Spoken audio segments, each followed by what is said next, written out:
Welcome to the Traveling Professors. I'm Professor Bob. And I'm Professor Sherry. And together we are the Traveling Professors. Today's walking tour is the Château de Vaux de Vicomte, built by Fouquet during the reign of Louis XIV. And so we have some beautiful architecture and some wonderful, fascinating history. So we hope you enjoy the tour. Here's a Vaux le Vicomte, sometimes known as Vicomte Vaux, built by one of Louis XIV's early finance ministers, Fouquet. Most people who built Versailles came from this project, Le Notre and others. Fouquet spent his last years in the Bastille for stealing from the treasury, but these are trumped-up charges. When he opened it, he invited the king over to visit. The king saw how lavish it was and said, surely this would be hard for me to afford, let alone my finance minister. So they began to audit, but the books they were auditing were not his books. They were auditing Mazarin's, Cardinal Mazarin's books, and he got the blame for it. And he was imprisoned. He did spend some time in the Bastille, but not at the end. He was moved around from place to place with his wife trying to hang on to the property. The king confiscated it. Eventually, she won a law case and received the property back, and her husband was to some extent exonerated. Here is Fouquet, and here is his coat of arms. It's a squirrel, and his motto is, how high will he climb? Because this is a man of, he's not a noble at all. He's a man who's working his way up, and so the squirrel represents him and his family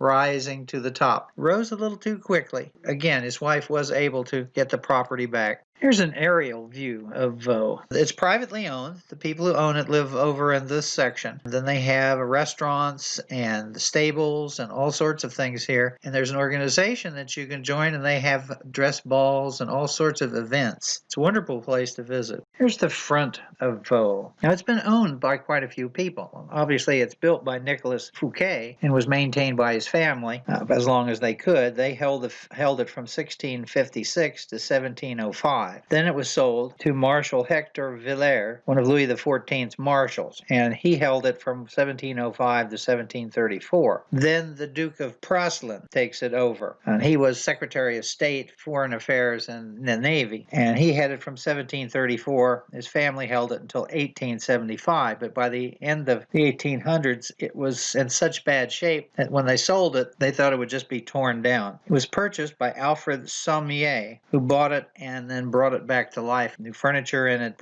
actually bought old furniture and put it back in, restored it to what it had been. And they had it from 1875 till 1967. And then Patrice and Christina de Vaux took over in 1968, and I believe the family still controls it at this point. Now, one of the things about this, in the Ancien Regime, this is the era of the French monarchy before the French Revolution, it became customary that if you built a fancy chateau, that you had private apartments for the king, what are known as state rooms. So literally the bottom layer of rooms on Vaux were designed for the king to spend the night, even though no king ever spent the night here. And then the private apartments are up on the second level. Sherry and I booked an evening dinner at Vicomte Vaux, and it was supposed to be a dinner held out in the gardens, which we were just really looking forward to, but it had rained most of the day, and they weren't sure that it wouldn't rain during the evening. So they had an area where they would then have banquets and whatever, and so that's where we had dinner. So here's the exterior of the restaurant banquet hall, and then here's the view of the group of us. Now, of course, when Sherry and I go to places like this, we're pretty well dressed up. I mean, I'm in my James Bond evening jacket, and there's Sherry. We're sitting at our little table, and here she is with her beautiful little smile and red hair. And this is what we had for dinner. Now, she's vegetarian, so her meal is up above, and then I'm not, so mine is down below. It was a very nice evening meal, and then, of course, they said, well, there's entertainment, and then we had the chateau was open to us to tour. So that's what we ended up doing next. Well, let's begin the tour. Now, here is, again, the exterior. And what we're going to do is we're going to go in the main entrance, and then we're going to turn right, and we're going to go this direction, and then all the way around that level, which is the state apartments. And once we finish the state apartments, we'll go up the grand staircase to the private rooms, and then go the same direction around the private rooms. And then we'll also go up to the cupola to get a view around of the surrounding area. Now, I said this is, this is one evening, and then we went somewhere else the next day, and then we came back here on a tour of this and the Fontainebleau. And so we had some extra time to take some extra pictures because some of the evening pictures didn't turn out as well as the day pictures. But it did rain the second time we were there. So we have a nice mixture to see. Here we have the main entrance, and at the top of it, the peristyle of the entrance has the figures of Apollo and Rhea. When you go through the main door, you can actually see all the way out into the garden because there's a glass partition that opens into the Grand Salon and then looks outward. So it really has a lot of flow. Normally you come in through the grand entrance into what is called the entrance hall, and then you turn right and head to the next room, which is the Great Square Room. Here we are in the Great Square Room, which you see the tapestries. There's tapestries all over the place. And there are two of these tables, these red marble and black lacquered tables. They were part of Fouquet's private collection. And actually, these are two pieces, I'll show you the other one in a little bit, that have never left the building, unlike the rest of it. And here we see one of the very large tapestries. And you'll find this, like I said, all over the chateau. And then here's a close-up of the other table that is in this wonderful Great Square Room. Next, we come to what is known as the Muses Room, because there are 9 muses that are painted on the ceiling by Lebrun. Lebrun painted almost the entire ceiling area of Vicomte Vaux, when there are a couple of them which were never finished, because after Fouquet loses the chateau and becomes imprisoned, all of his workmen all end up going to Versailles and working for Louis XIV. But in this particular room, you'll see there are 2 cabinets, 2 chests on either side. Those are what is known as Mazarin chests of drawers, and you see the chairs and you see some of the tapestries. Now this room was large enough that later on Voltaire staged plays in this room when Marshal Villars controlled it. And then in the 17th century, then there's a collection of Chinese porcelain and stoneware that you see on the tables. So that is the Muses Room. Next we come to the Games or Parlor Room, sometimes called the Gold Parlor. And here we have a nice mirror with a settee, and then you see the little gaming table. Over in the corner, you would have had probably musicians playing here as well. This view out the window, and then the ceiling. And of course, it's done by Charles Lebrun, and it shows sleep. So that is the wonderful little parlor room.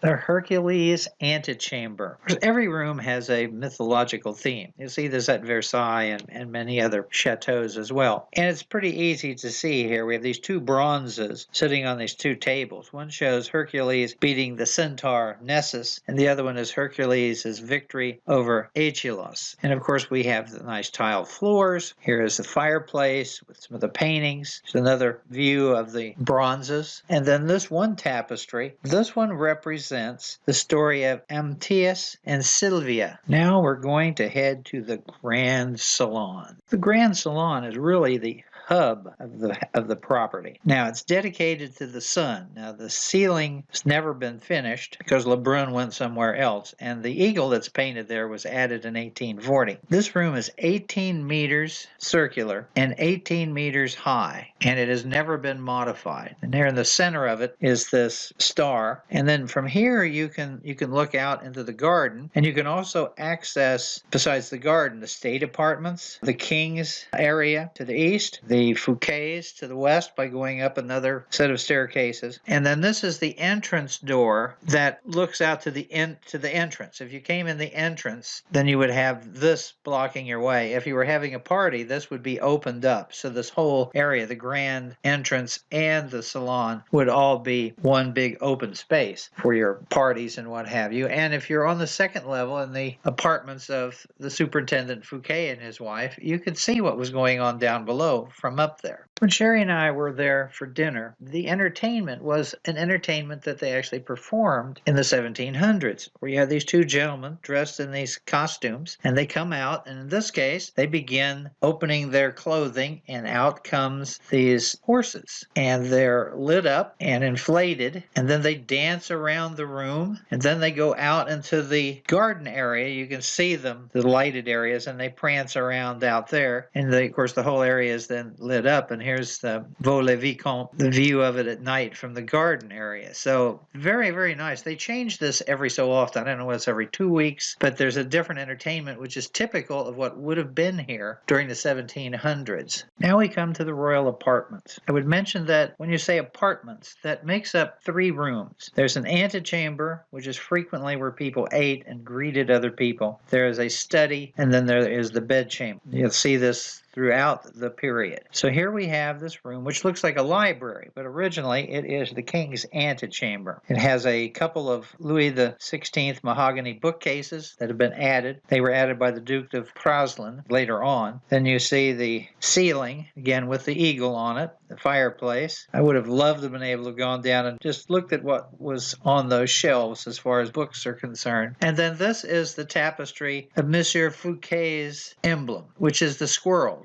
climbing up, and with the motto of how high will he climb. So this is the king's antechamber. Now we are finally in the king's bedchamber. You see you have the little separation there, so when the king gets up, the people can come and take care of him, and very, very nice. Unfortunately, no king ever slept here. It was just built for him in case. Now, Marshal Villars, when he took over the estate, this was his wife's bedchamber, which is very nice. Then here we have a painting of Louis XIV, a woman on the wall there, and you can't see it very well, but that is a bronze equestrian statue of Louis XIV. But that's the royal bedroom. So we've seen the antechamber, we've seen the bedroom. So now we need to find the study for the king to complete his apartments. Well, the study is called the former study because it was changed out after Fouquet lost it, and it was never finished by Lebrun. So it is just basically painted. And so we have these cabinets and chest of drawers and some paintings in this particular room, but there's not a whole lot there. So that is the king's former study. Well, we've been going through the chateau for a while. I think it's time to go to the bathroom. As you go through the king's former study, you enter the bathroom. So here we have the king's commode, very nice chair. Then here we have the bath, where he could take his bath and do work at the same time. And then here we have a bidet. So it's very nice. You don't have a chamber pot here. We have a whole room, and the servants will then take care of whatever you leave behind. Very nice, very nice. You'll find this again in most of the chateaus. Now, this small room is known as the Marshal's antechamber. That would be Marshal Villars. That is his portrait over the fireplace. And then on the wall, you can see how narrow the room is. On the wall is a portrait of his victory at Cosberg in 1677. And the 3 busts there represents Louis Bourbon, the Prince de Condé in the middle, and Marshal Turenne. So he put himself with some really good company. Marshal Villars' bedchamber. They only lit up the niche where the bed was. There's a little bit more into the room, but it's not anywhere near as encompassing as the king's. It's much smaller. But you see the beautiful ivory crucifix on the wall, and the bedspread actually tells the story of Psyche. So we have another example where more mythological stories are being told. In this case, it happens to be on a bedspread. Now we come to a very unusual room. This is the dining room. And you would think, what do you mean, unusual? Well, it just so happens, in the mid-1600s, there was no particular room that was reserved for meals. Usually you'd have your meal in your antechamber. Vaux is one of the first to dedicate a room specifically to dining. Now, if you look at this picture, you can see going across the table, you see another little room back behind. That's the buffet. That's where the servants would place the dishes that are brought up from the various kitchens. The kitchen at Vaux is downstairs on the lowest level. And then here's a beautiful ceiling, and it is talking about peace bringing back abundance. And so there's all these emblems of peace. And then here's a view of the table where you would have put your dishes that were coming in to be served out into the main room. So this is the dining room. Well, it's time to head down into the kitchen. So here's the steps leading down into the kitchen area. And I would suggest that anybody who ever visits a chateau go to the kitchen. You will not believe what you will find there. A lot of people don't. And sometimes if you're there early in the morning and you go to a place such as Chenonceau, people are so well aware of it that it gets clogged up because it's not a very large space. So if you go somewhere, go to the kitchen first and then look at everything else. But we're going down the steps. Here's the table for the staff the people working down there, the cooks, so that they can have food. Now, in this area, there's a wine cellar, there's fruit storage, there's bread make, there's a kitchen for various service and various events, there's servants' rooms, there's a larder, there's all kinds of stuff down here. And one of the cooks for Fouquet was a man named Vitel. And after, of course, Fouquet going to prison, he was later the cook to the great Conde, one of the great military commanders of France. And the man committed suicide one night because the seafood that he ordered had not arrived on time. So somebody who's pretty focused on putting on a good show. But here is a long shot of the kitchen. By the way, this kitchen was used all the way up until 1956. There's a close-up view of one of the areas for cooking. There are fireplaces as well. Here we are looking at, they've got a fake boar on the table, and you'll see all of the copper instruments. Now, Sherry is a copperaholic, so I have to really keep an eye on her when we're at these places. Now, look at all of the pans, the different size copper pans, saucepans, cooking pans, and then here is the display of molds for cakes and other objects. And then here's a close-up of some of those molds. So the kitchen is stunning. And here is the cellar where you would have the wine storage. And they've taken one section out and put this mannequin of a man in the iron mask just to have a little fun. There really isn't a dungeon on Vaux le Vicomte, but they put the man in the iron mask there anyway. Alexander Dumas would be appreciative. Well, it's time to go upstairs. The first place we're going to go upstairs is the apartments of Fouquet. So the first one is the Fouquet antechamber. It has a nice desk, has wonderful paintings, they have nice cabinets, there's some wonderful painting over the fireplace that would have been behind his desk or in front of his desk. And so that's his antechamber. Now we come into Fouquet's study, known as the Superintendent Study. And this has a lot of his favorite pieces of art in it. First of all, look at his desk. That is what is known as Mazarin-style marquetry. It's just magnificent. Then you see the beautiful fireplace in front of him. Here's a little better view of the fireplace with some of the bronze and some of the Chinese pottery. I would point out that there was one special piece of art that was in here. It was a full-sized bronze from ancient Rome of a man standing with his arms uplifted. It was called the man praying. That's traveled around a lot. It's not at Vaux at this particular time. It was eventually taken to Sanssouci and given to Frederick the Great. Then Napoleon took it back to France in the Napoleonic Wars. And now it's back in Berlin at the Pergamon Museum. But in this picture you see over the fireplace this painting which is called Venus Clipping Cupid's Wings. It was one of his favorite works of art. So it's a nice private little study. Now most of his time was spent actually away from Vaux, and when he was arrested he was actually at Nantes. D'Artagnan, the commander of the king's musketeers, is who arrested him, and he never set foot in his chateau again. The superintendent's bedroom. Get the beautiful bed with the chairs next to it and the little altar for prayer before you go to bed. Close up of the side of the bed, and there's a shot through the curtains in the middle. The gold initialing reflected, unfortunately. I'm not using a flash. That's just something that was glint off of the lighting in the room. Now, here is the fireplace in the room, and the fireplace has Bizot's The Sepulchre up above it. A very, very well-known work of art. And then the ceiling of the room, the interesting thing about the ceiling is that dawn is on the window side of the ceiling and dusk is on the west side. And the center shows Apollo bringing light into the world. And the tapestries that were all over the room, particularly beside the bed, those are Gobelin tapestries. So then no expense was spared. Now we come to what should be Madame Fouquet's apartments, but those have been broken up over the years. So what we have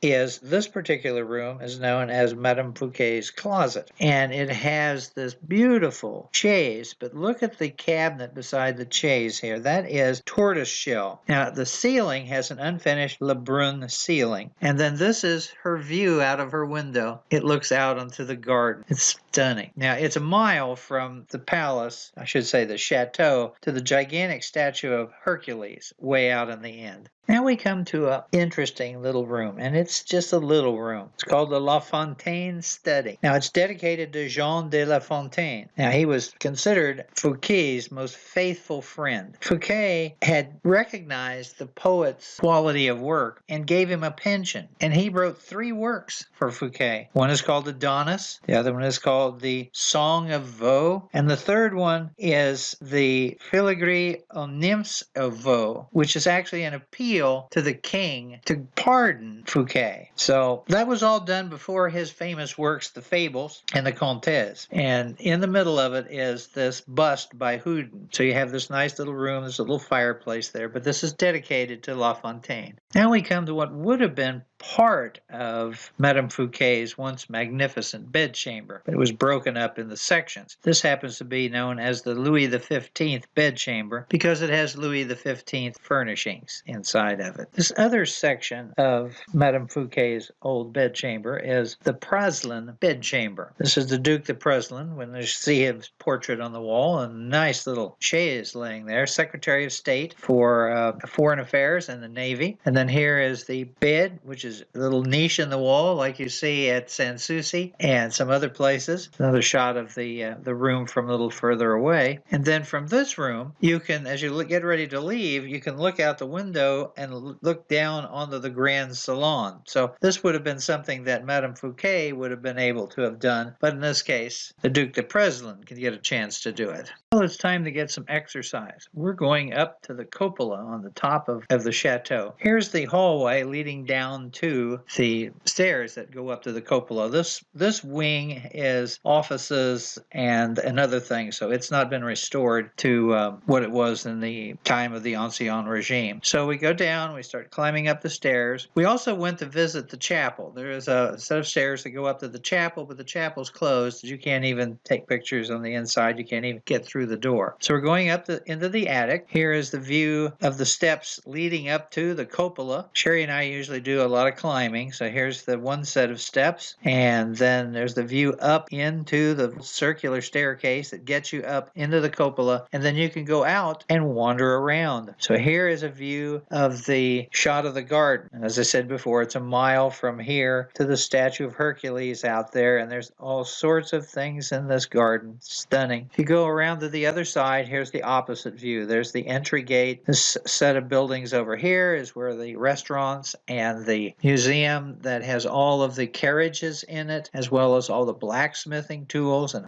horse tack. And then on the other side, this set of building is where the family that owns the property live at this time. So that is our view up from the cupola. It's too bad it wasn't a beautiful sunny day. Instead, it was a drizzly day. Here we are, exiting Vaux-le-Vicomte, heading back to, well, we're going to have a little lunch, actually, before we get on our bus to head out. But before we leave completely, a little few pictures here for Cardinal Mazarin and Monsieur Colbert. Here's a painting of the death of Cardinal Mazarin. Now, Cardinal Mazarin had replaced Richelieu in guiding Louis XIII and then young Louis XIV. And of course, it was Monsieur Colbert who was his finance minister. Fouquet was Louis XIV's finance minister. When Mazarin passed away, Louis XIV decided he didn't need someone to help him. He would run it on his own. So there was that competition between Colbert and Fouquet, and Colbert realized that the Cardinal had spent way too much money and he needed to blame it on somebody else. And it's actually Cardinal Mazarin who suggests to Fouquet to invite Louis XIV to come to his party at Vaux, which leads to all sorts of problems for him. Here is the tomb of Cardinal Mazarin, for embezzling and doing what he did. He was an excellent ruler of France. He just kept dipping into the till. Here is a picture of the two present-day owners of Vaux-le-Vicomte, and they're showing one of the great treasures they've just purchased at auction. This is a chest that was made for Cardinal Mazarin and had been going around and going around. They were able to purchase it at auction for $1 million. So don't throw away that Ancien regime furniture. And Monsieur Fouquet, who did a wonderful job as his superintendent of finances, has one of the greatest quotes on tax collecting. He said, "Tax tax collecting is very similar to trying to have a very good down pillow. The object of the pillow maker is to gather as many goose feathers from the goose as possible with a minimum amount of honking. The same is true with taxes. Here's the ultimate battle. Colbert will win, and Colbert is a superb finance minister. But what they did to poor Fouquet was really sad. This final slide is a view from the opening gate where Louis XIV's carriage would have stopped when he got out to come and enjoy the party at Vaux-le-Vicomte and meet Monsieur Fouquet, and of course start to question whether or not he had enough money on his own to actually build this place. So it's a little sad end to our trip, but I hope you enjoyed the little trip through Vaux-le-Vicomte. Sherry and I hope you enjoyed the tour. Please come by our YouTube channel at Bob Packett on YouTube. It should be History According to Bob, but it comes up as Bob Packett. That's the easiest way to get to it. And please subscribe and leave some comments. Thank you very much.